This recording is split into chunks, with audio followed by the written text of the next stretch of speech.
Aposta Punky Radio, Aposta Punky Radio, Aposta Punky Radio, the radio show for you that isn't actually on the radio, but has lots of cool sound effects, and is an apostate channel. And listen to this, baby. Oh yeah!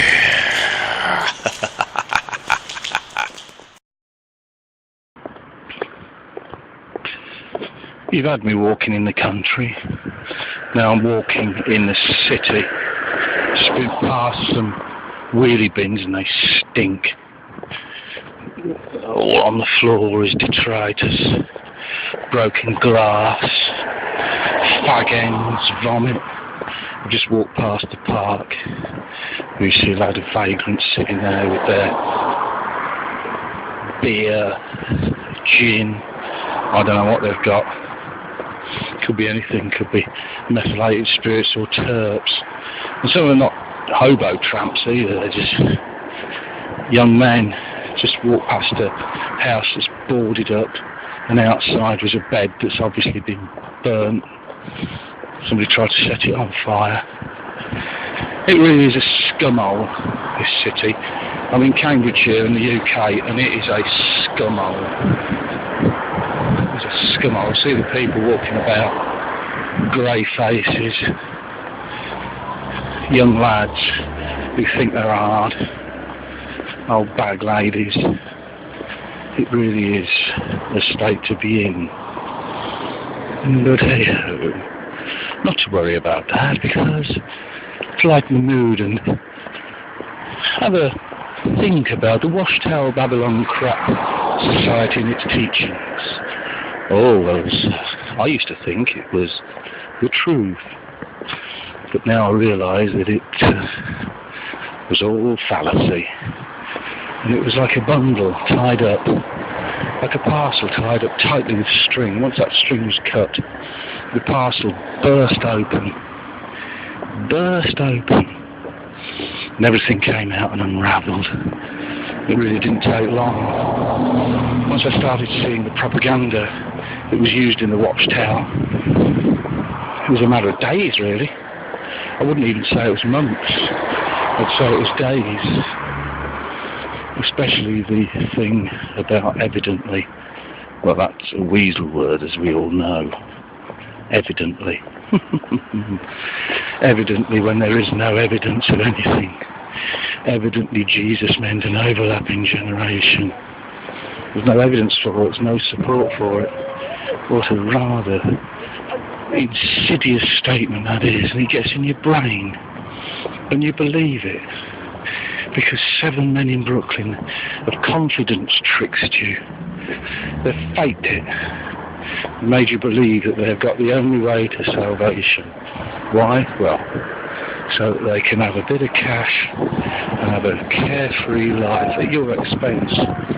They're always advertising that there's no collection plate. But I tell you what, they're always begging for your money at the meetings.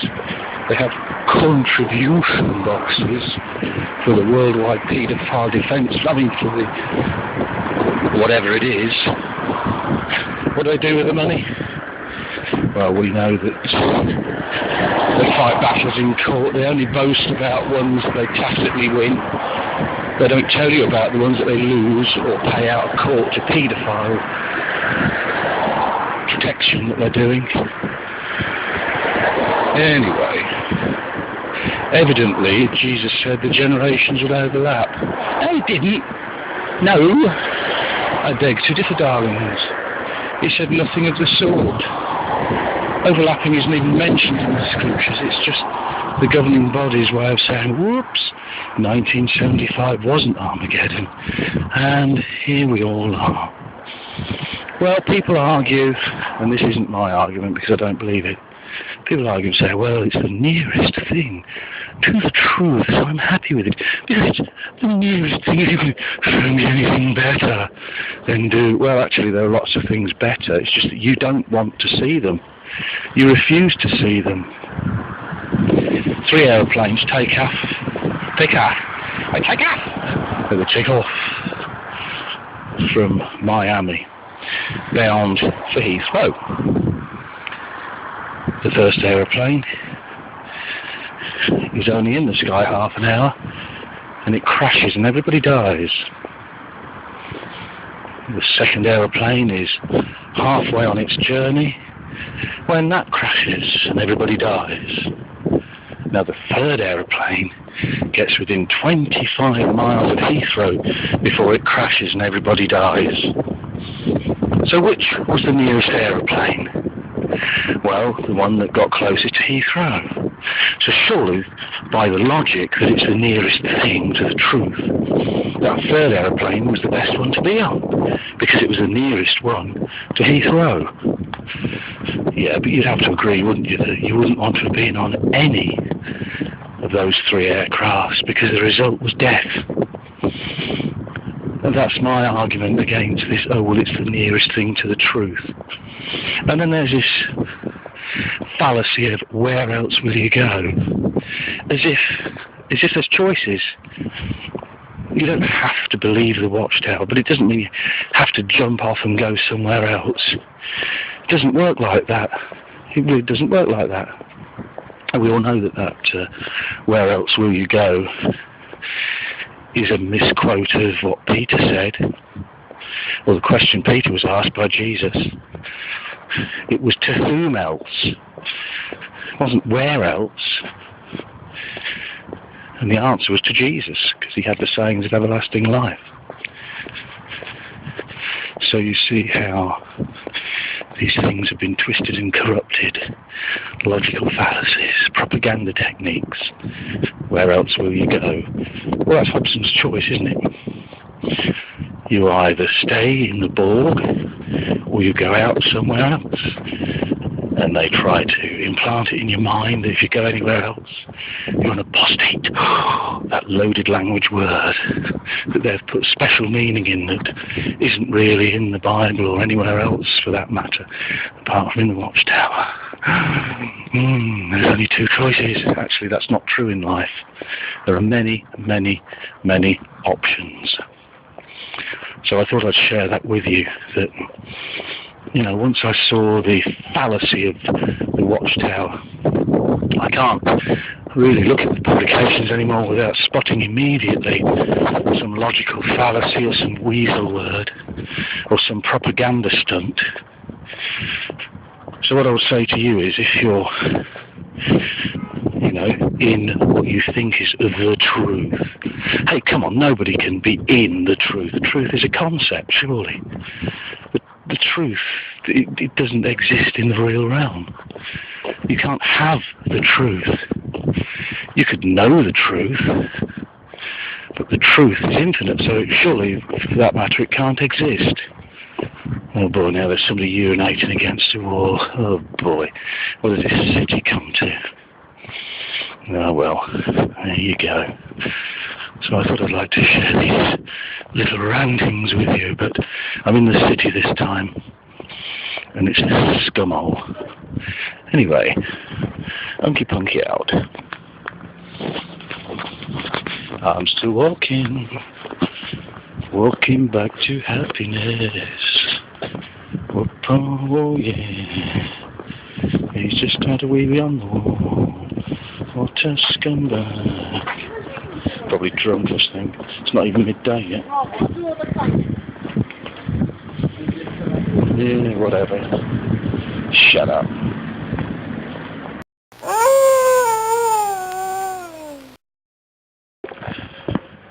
I was thinking about Jehovah's Witnesses' claim to have accurate knowledge. Being raised as a JW, I'd never ever been into a church in my life. And all I saw was in the Watchtower these pictures of, I don't know, bishops or whatever having arrows shot at the backside. All I saw was derogatory terms used against the churches, but when I left, I decided to seek out a church.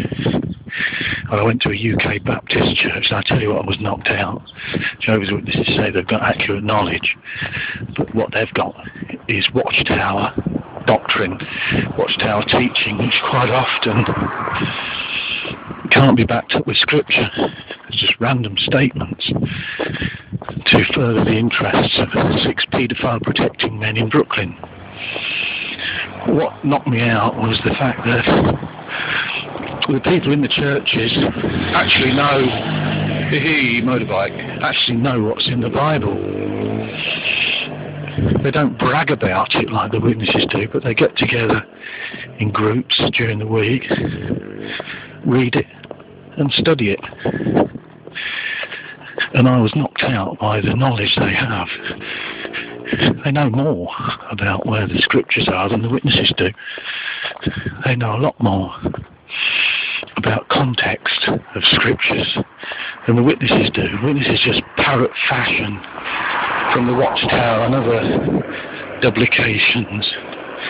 And if they hear something from the platform, it becomes law. Whether they can investigate it through scripture or not, I don't know. And quite often they can't.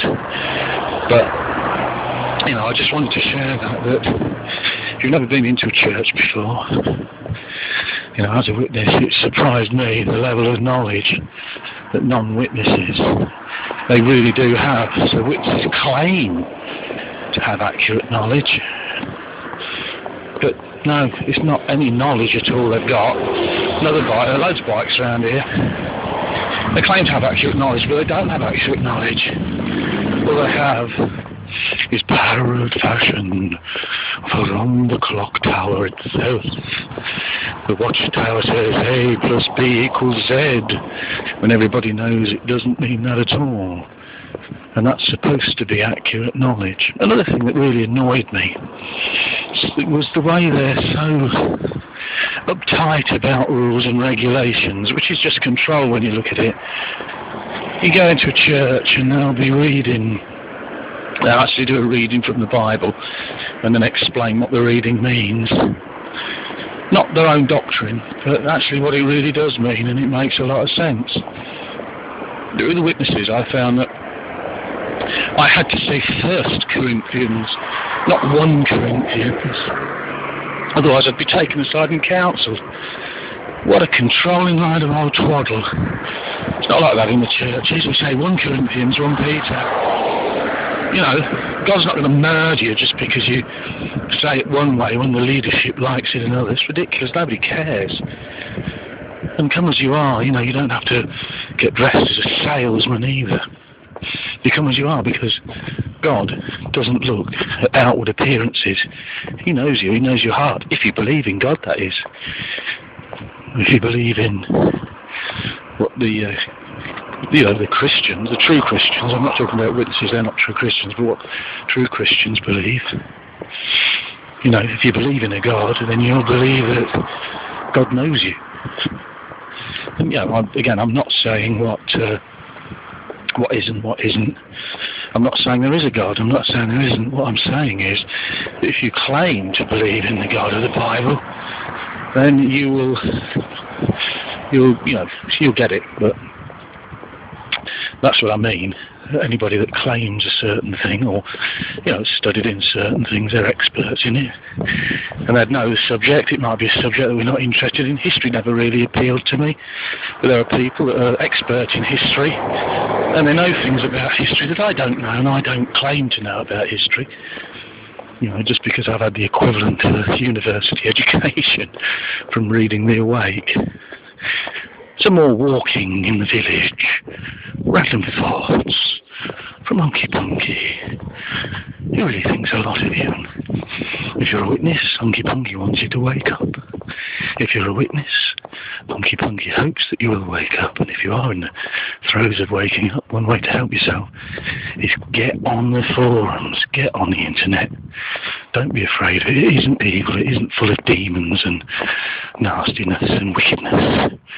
Just go there, heal, my friends. Heal from this cancerous organisation you've been stuck in.